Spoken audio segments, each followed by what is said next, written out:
I got a really good feeling about this. Solo, a Star Wars story, hasn't had an easy path to the theatre, with directors Phil Lord and Christopher Miller replaced by Ron Howard weeks before the original shoot was set to end. So it's no surprise that the standalone has been at the centre of intense anticipation about how the finished movie would hold up.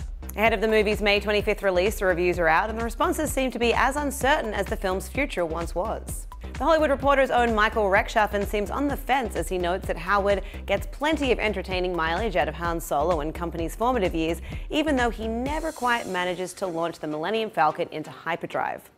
Ultimately, Rechtschaffen gives Solo a generally favourable thumbs up and concedes that there's enough here to satisfy the fan base and give Disney a very strong turnout when it opens Memorial Day weekend.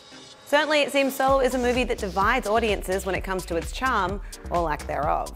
For the New York Times' A.O. Scott, for example, the movie is little more than a curiously low-stakes blockbuster, in effect a filmed Wikipedia page that ambles from one set piece to the next in a spirit of genial in-betweenness.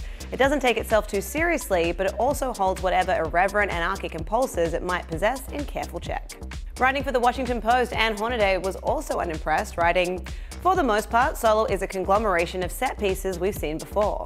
The movie," she continues, "gets the job done with little fuss, but also with precious little finesse. It might arguably succeed in teeing up the cinematic narrative that would change movies forever, but in both substance and execution, it bears but a whisper of the revolution to come." Peter Travers of Rolling Stone agrees that the movie plays it too safe. Solo, a Star Wars story, keeps throwing curveballs to distract us from the fact that we all know too well where this is heading, he complains, adding, "Howard and screenwriters Lawrence and John Kasdan play the series game without ever raising the stakes, defaulting to dull and dutiful when they might have blasted off into creative anarchy." Some critics, however, appear to have found the film far more charming than others. Kate Erbland of IndieWire argues, "As an origin story, Howard's film has to line up a series of expected beats. How Han got his name, where he learned to fly, how he met Chewbacca and Lando, when he acquired the Millennium Falcon. But Solo crams all of that stuff into an entertaining package that can also stand alone."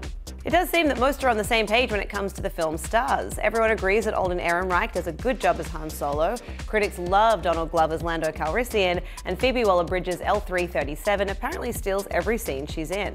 And there was at least one full-hearted positive review in the galaxy of uncertain ones. Says Brian Bishop of The Verge, "Like its title character pulling off a crazy scheme just in the nick of time, Solo is a swashbuckling success, a space adventure that pays homage to the DNA of the original films while carving out its own unique space in the canon. It's a sheer delight, but it also has the courage to explore the darker aspects of a character who could have all too easily been polished to an inoffensive, family-friendly Disney sheen." So are you still planning to see Solo, a Star Wars story, when it opens over Memorial Day weekend? What do you make of the reviews so far, and have they swayed your opinion at all? Let us know in the comments. For the Hollywood Reporter News, I'm Lindsay Rodriguez.